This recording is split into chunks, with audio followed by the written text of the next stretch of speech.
Salut mes petites sauterelles. Alors, cette vidéo, c'est le retour d'un format qu'on n'a pas fait depuis très longtemps. Dr Love, ACAS Doctor Caritatis. Je vous rappelle le concept.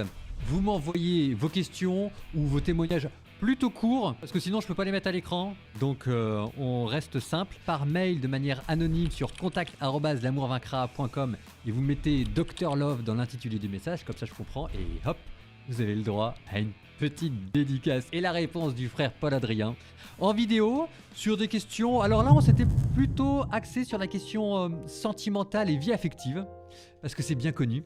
Qui d'autre qu'un moine pourrait mieux vous conseiller que dans votre vie amoureuse? Mais ça permet de dire plein de belles choses sur ce que c'est que la vie, sur ce que c'est que d'être chrétien. Ça peut être aussi des questions plus larges, sur des situations douloureuses, sur des dépressions, enfin bref, ce que vous voulez quoi.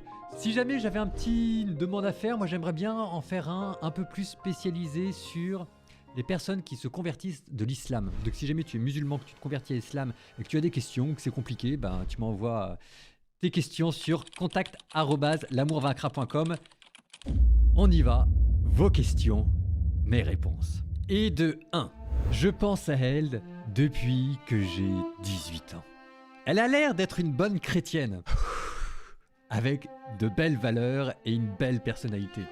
Comment faire pour lui signifier mon intérêt et passer plus de temps avec elle? Ça fait longtemps que j'essaye de lui dire, mais j'ai longtemps été un enfant qui manquait de confiance et aujourd'hui avec de l'âge et de la maturité, j'hésite toujours. Comment faire pour l'aborder de façon convenable et en accord avec mes valeurs chrétiennes? Merci. On y va. Alors je sais pas si c'est toujours la même chose, si c'est vraiment un moine qui a fait vœu de chasteté, qui ne connaît pas forcément grand chose dans la vie conjugale, qui va vous donner les meilleures réponses, mais là je vous réponds en tant que frère Paul Adrien. Et là j'ai des choses à dire. D'homme à homme. Tout ce qui est moment privilégié et devenir ami, on arrête. On arrête les plans loose. On y va. Let's go, boy! Ce que tu ne veux pas, c'est 1. Avoir des regrets, et 2. Qu'il y a un abruti qui passe comme ça devant toi et qui arrive lui à ta place. Non, ça tu veux pas, ça tu veux pas. Ça justifie l'éventuel râteau que tu peux avoir. Bah écoute mon grand, il n'y a pas 36 000 manières, il y a un moment donné, il faut y aller. Je veux dire, au pire, tu te prends un râteau, et tu fais comme tous les mecs dans ces cas-là, quand on se prend un râteau, c'est-à-dire qu'on fait un peu la gueule pendant une semaine, et puis ensuite, bah voilà quoi, c'est la vie quoi. Donc ce que tu fais, c'est que tu l'invites à un restaurant, tu l'invites à un cinéma. Normalement, la personne qui est en face de toi comprend, parce que les filles sont assez subtiles à ça. Elle comprend que tu es en marche d'approche et que là, tu lui demandes, entre guillemets, la permission de la draguer. C'est une manière polie de dire est-ce que ça t'intéresse si jamais on fait un peu plus connaissance. Si jamais tu n'y arrives vraiment pas, tu passes par ses copines ou tu passes par tes copains pour lui faire dire que. Mais on est tous passés par là. Mon cœur est pour toi. Je prie pour toi. Courage, tiens-moi au courant. Ah oui, et puis sur la manière de faire ça de façon chrétienne. Il y a une seule manière de faire ça de façon chrétienne. Tu fais ça bien. Jésus te regarde. Vas-y, fonce. Nouvelle question.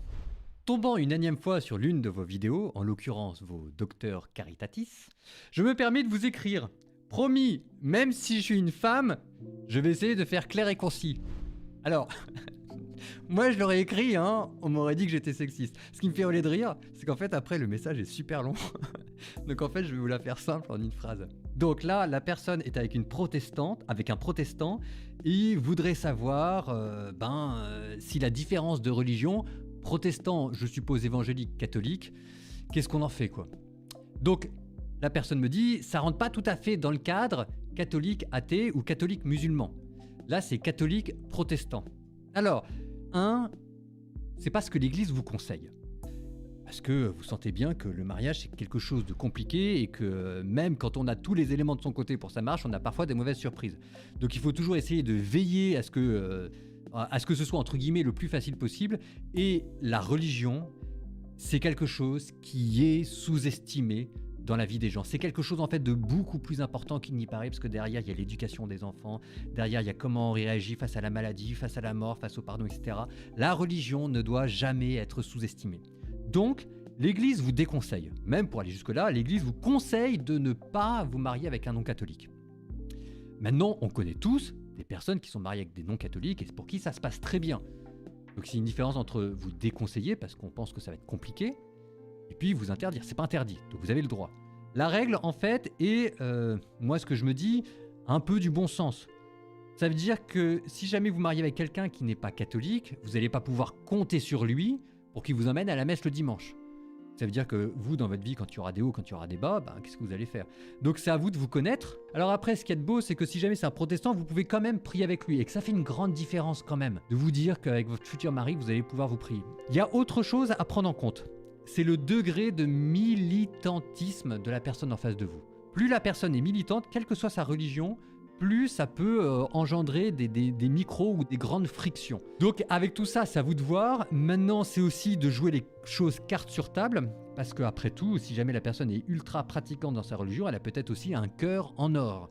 Il y a des choses, c'est bien d'en parler. Méfiez-vous des formules un peu trop rapides, de genre tout ce qui est différent nous enrichit.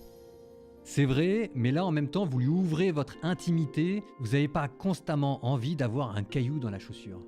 Donc avec tout ça, vous êtes quoi? Discerner ce qui est bon pour vous et ce qui vous fera grandir, et puis si jamais c'est l'homme que vous aimez de tout cœur ou pas. Bon discernement. Nouvelle question. Ah, celle-là, je l'aime beaucoup. C'est sur une voisine de palier. On a tous eu une voisine de palier qui nous pourrissait la vie. Dois-je me laisser humilier sans me faire respecter, ou dois-je utiliser une méthode judiciaire mais je n'en ai pas envie? Que dit le Christ dans ces cas-là? J'ai lu dans l'évangile qu'il fallait accepter l'humiliation et que cela rapprochait de Jésus. Donc là, je vais répondre en mon nom propre. Peut-être pas en tant que prêtre, peut-être pas en tant que lecteur de l'évangile, etc. Mais moi, c'est le critère que je me suis donné. Là, on suppose que c'est pas très grave, c'est pas criminel. Si jamais c'est criminel au sens grave, quoi, c'est très simple, hein, il faut aller porter plainte et puis il faut engager il faut engager une poursuite. Parce que le pardon n'exclut pas de satisfaire aux exigences de la justice, quoi. Le mal doit être puni, point à la ligne, pour qu'il soit ensuite pardonné.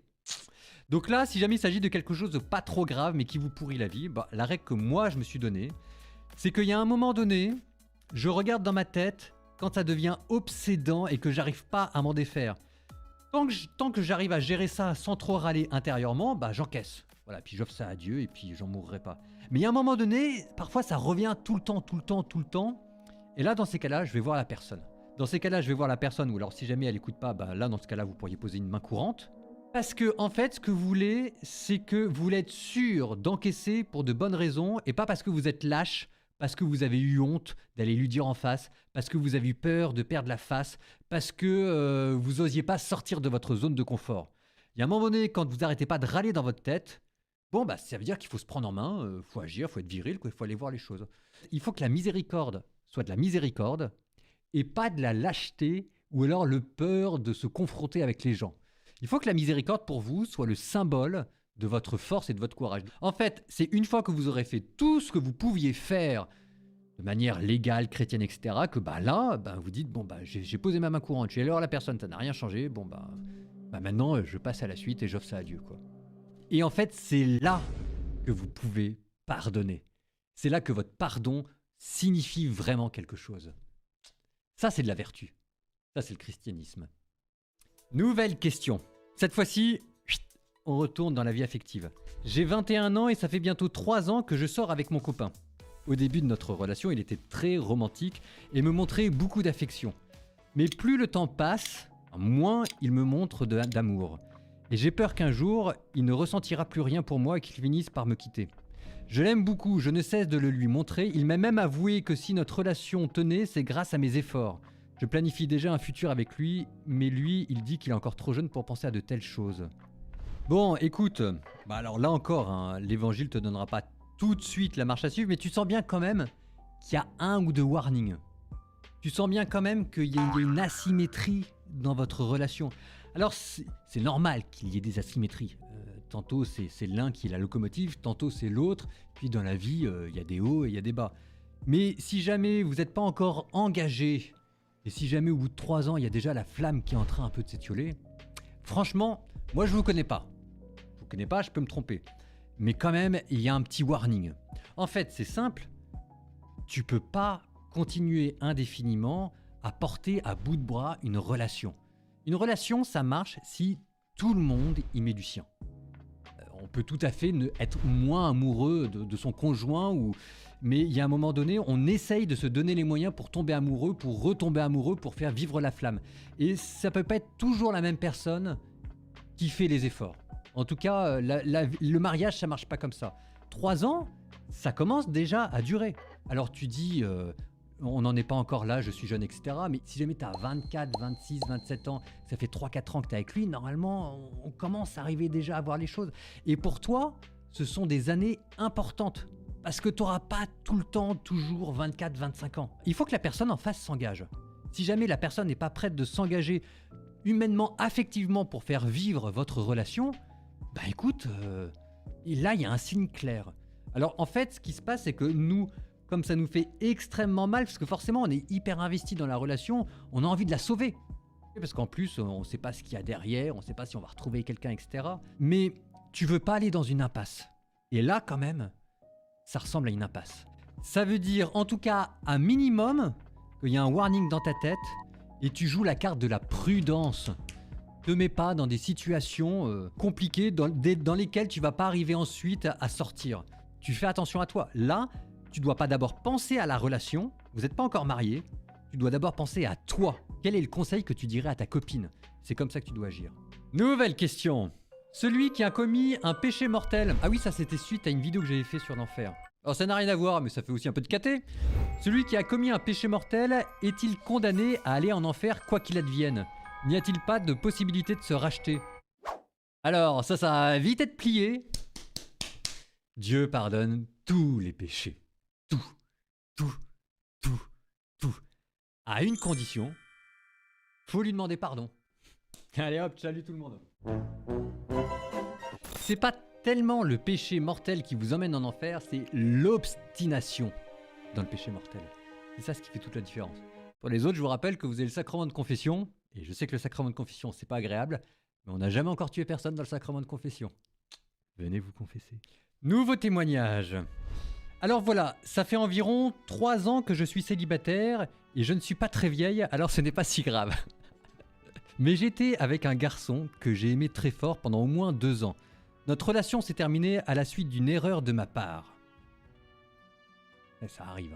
Je m'en suis énormément voulu pendant très longtemps, bien qu'il m'ait dit qu'il m'avait pardonné. Aujourd'hui, j'espère toujours que le Seigneur nous réunisse. J'ai été tenté de nombreuses fois de le contacter, nous ne nous parlons plus du tout, mais j'ai l'impression que ce serait de l'égoïsme de revenir vers lui, pour espérer qu'il me revienne alors qu'il est sans doute heureux. Non. Non. De plus, en 5 ans, il a sans doute grandi, changé tout comme moi. Non. On n'en sait rien. Non. Non. Écoute, si tu l'aimes, si tu lui as demandé pardon, et si lui t'a donné son pardon, t'as le droit, moi je trouverais même que c'est très beau. Parce que, entre guillemets, les erreurs, il vaut mieux les avoir fait avant le mariage qu'après le mariage, quoi. Le vrai pardon, normalement, c'est aussi la réconciliation. En tout cas, tu as le droit de lui dire, bah écoute, je sais que j'ai fait n'importe quoi. Je t'ai demandé pardon. Tu m'as donné ton pardon. Moi, si jamais je veux être franche avec toi, j'arrive pas à t'oublier. Je t'aime. Tu es l'homme de ma vie. Est-ce que tu accepterais de me donner une deuxième chance?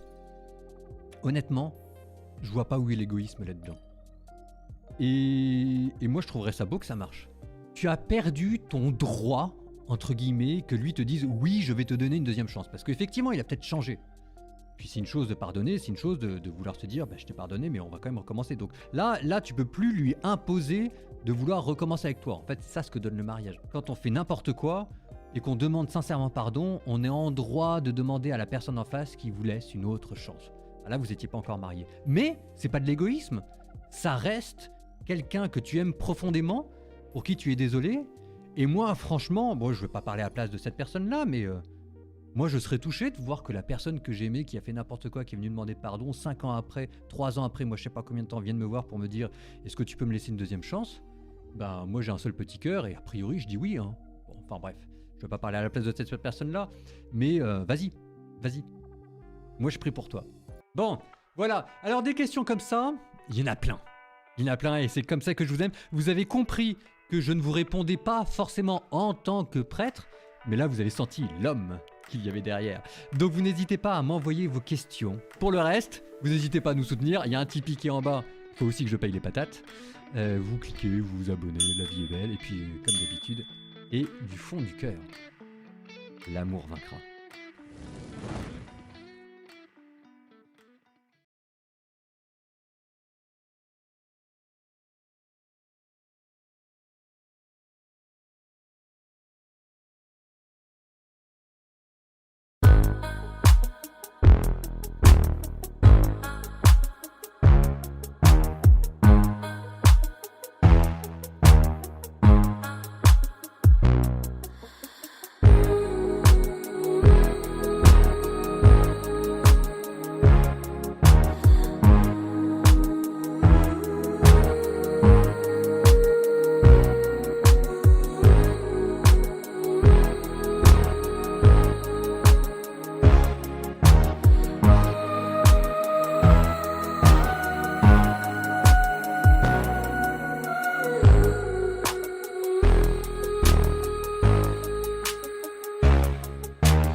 Beat steady like the ocean tide. Secrets linger in the breeze. In this moment, worlds collide. Feel the rhythm set you free.